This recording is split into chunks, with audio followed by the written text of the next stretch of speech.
And then we can keep talking spoilers, right? Let me see. I'm going to look and see what other spoilers have come out today. War of the Spark. Alright, so a 3-cost Teferi? What are you doing here? Each opponent can cast spells only anytime they can cast sorceries. Whoa. It's like a slow down Teferi. Alright, so you can cast your spells as though they had flash. Alright. Return up to one target artifact, creature, or enchantment to its owner's hand and draw a card. Okay. Alright. Wait a minute. Karn's Bastion? Just pay 4 and proliferate? It's a land? What? Okay. Alright, that's a thing.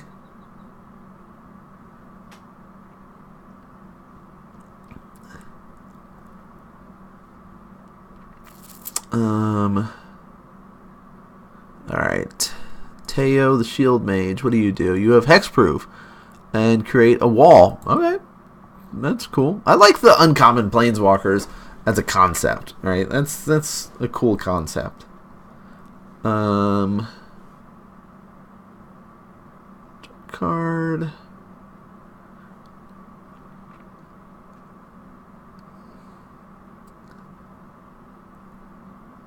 I like the reprints that they've come up with too, like seeing like Augur of Bolas getting reprinted and specific cards like that getting reprinted are cool.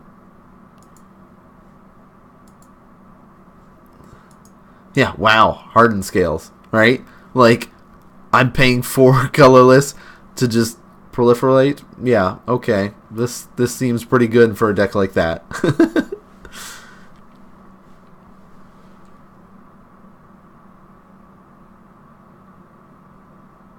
Wait a minute, what? Cruel Celebrant, a 1/2, whenever Cruel Celebrant or another creature or planeswalker you control dies, each opponent loses 1 life and you gain 1 life. Oh, guess I'm making another aristocrat deck, guys. I love playing aristocrats, and having another one exist that's basically drain and gain.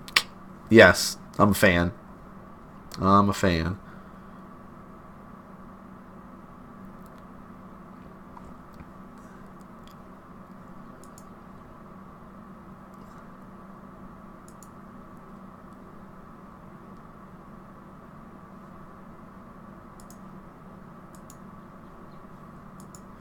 Alright, so Lyle switching it up this week, saying, you know what? I'm feeling a little Grixis. Bobble, let's take a look at your top. Al switching it up, going for Golgari Rock. I'm not sure if he's on like a Jund or Abzan or anything. I think it's just straight up Golgari. But we will see Lyle drop down to 50. I'm so used to TJ playing the Grixis Death Shadow, so... But we see a push, we see Assassin's Trophy, a Liliana, and looks like some lands hiding up at the top that are irrelevant to that Thoughtseize.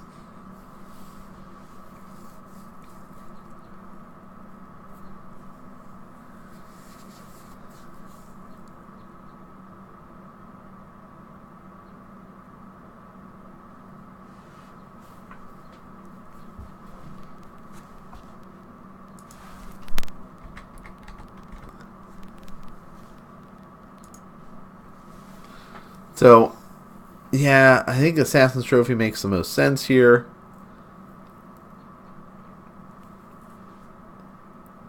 Could also be like, hey, I'm planning to get a zombie fish.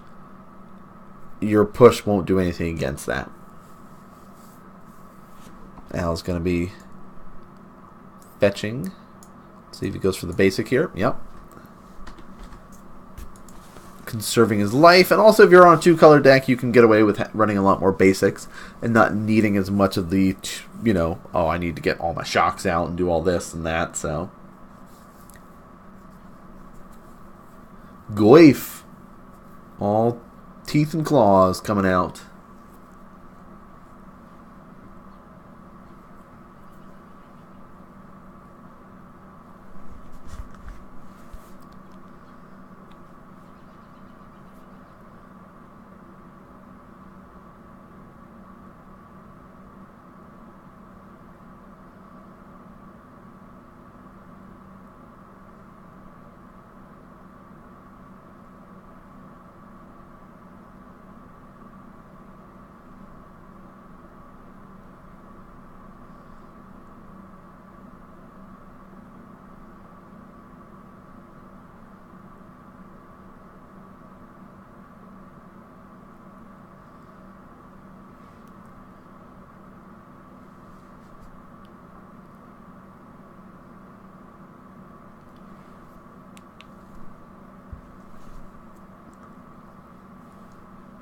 A lot of thinking involved in this matchup here.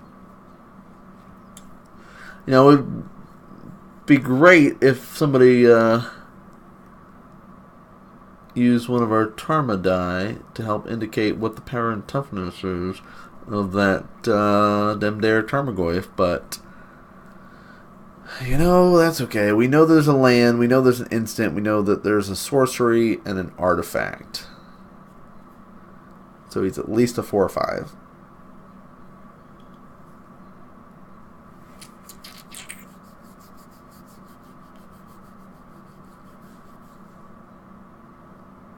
Oh, Helio's got her back.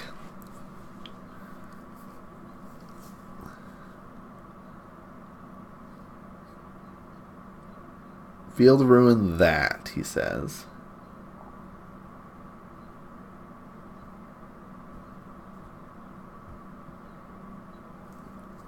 Time to dismember. Question is, does he want to take a full 4 this turn or not? He knows that there's the Lily follow-up coming up, so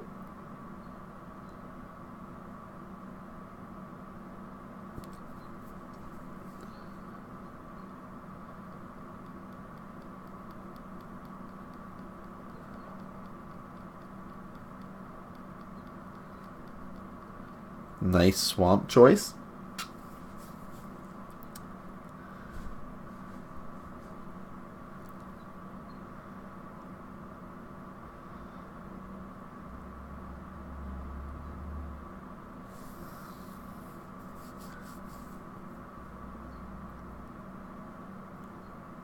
Oh, he's got... Does he have 2 dismembers in his hand?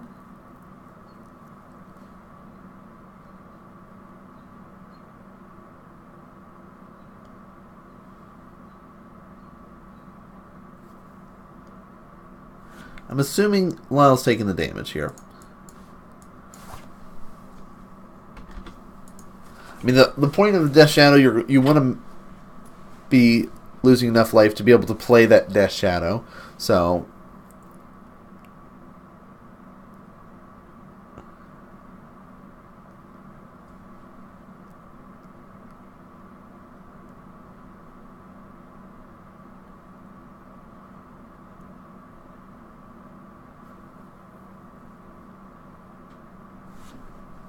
maybe he didn't take the 4.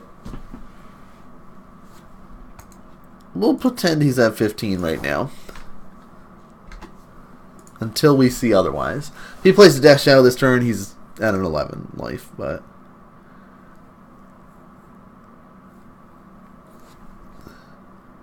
Al kind of shrugging. Yep, that's fine. I'll go to 17. Thought scour myself. 1, 2 to the graveyard. There's 2 lands. Let's draw. It's got the zombie fish. See a Death Shadow.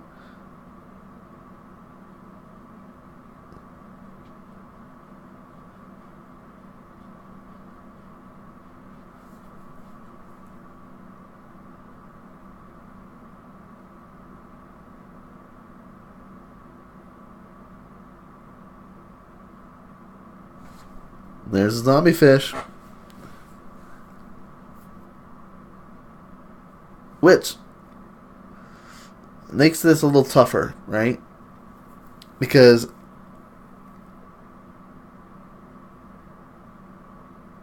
oh, he did have the push available. Okay, so he's got push. Now he can play Lily and Edict and make Lyle sack a creature.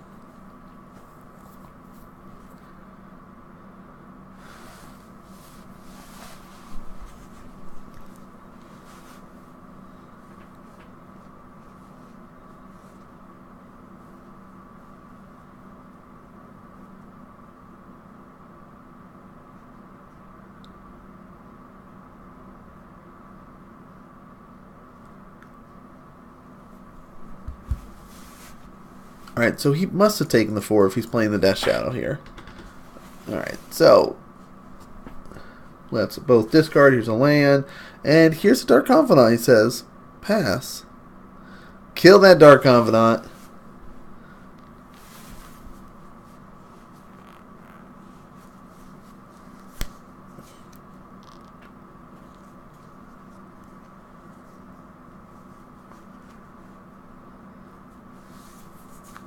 kill Liliana, play another Death Shadow, and pass.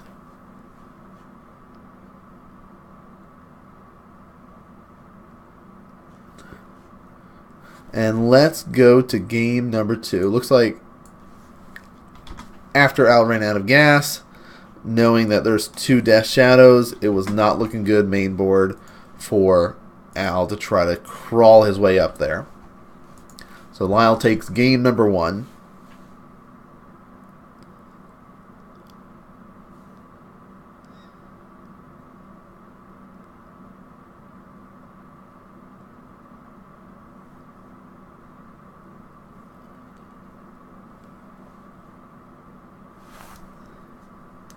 A lot of cards available, it looks like.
So Al's really taking out and bringing in a lot.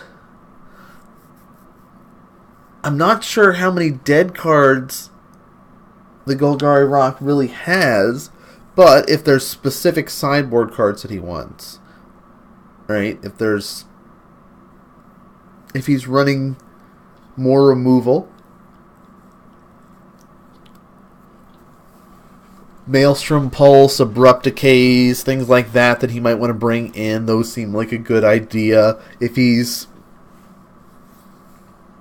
got, I don't know, more stuff, like, it's, the thing is, a Death Shadow is one of those decks that's kind of light on threats, right? When you think about it, it's got 8 threats. The problem is the deck is just full of ways to protect those 8 threats, and they just get stronger and stronger every turn, that it's very hard to stop them quick. So it's, if you let them get going, it's very challenging.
Let's start it off right.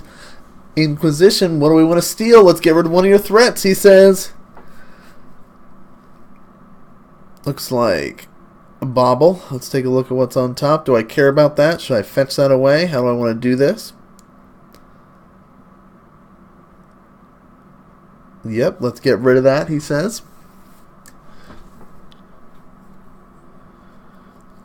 Yeah, DJ is making a really good point in chat about the new Planeswalkers. They feel like global enchantments, right? It's like they tested the water of what they can do with enchantments with, like, doing the sagas, right? Oh, how can I do this, and see this kind of global effect, how it affects the battlefield, how they are perceived, how well they might work or don't work. And that's a lot of what, they seem really good as this sort of blanket effect.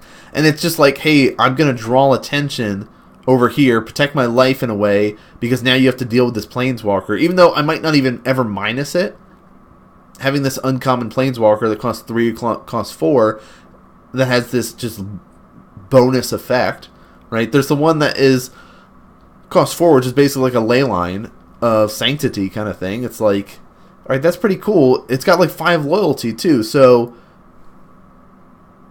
I basically have to have 2 burn spells go towards that to kill it, or have creatures go towards it. So I don't know. All right, so Lyle.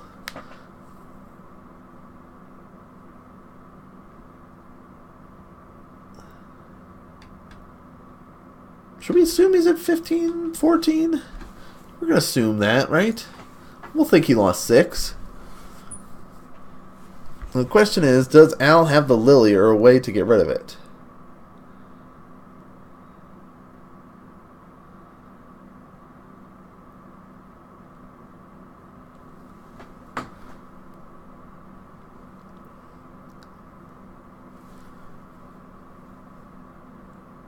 Now, if we had that new edict, then this would be great, right?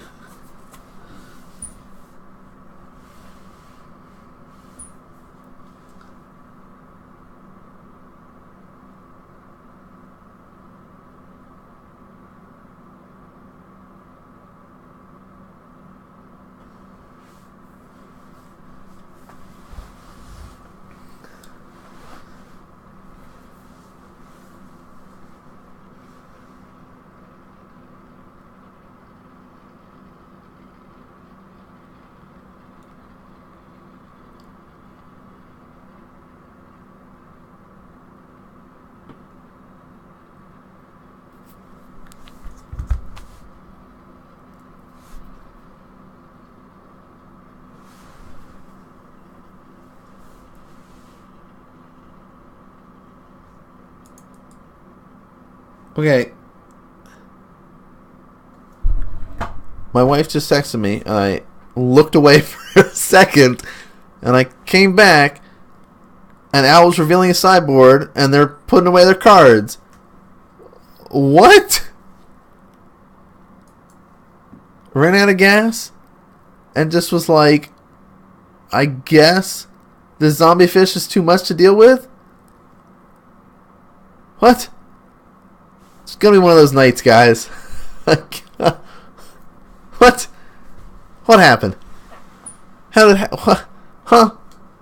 I don't even know. So, Grixis Death Shadow, he had nothing. So he just like, I spent my turns getting rid of your threats, and I ran out of gas. And instead of like dragging it out, he's just like, yeah, no, we're not doing it, guys. I don't know. That's why you gotta run those new edicts, right? It'll be great. I don't know. I'm excited for it. I think it'll be good.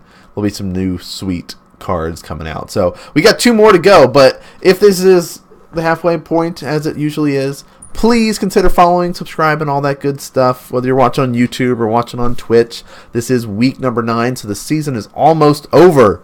So make sure you guys checking it out. Also, if you want to see more details of stuff, we do have the Patreon subscription stuff, so people get more details earlier than just you guys. So like the details about who is locked for top 8 has already been posted up for the Patreon users. Will be live for everybody else later this week.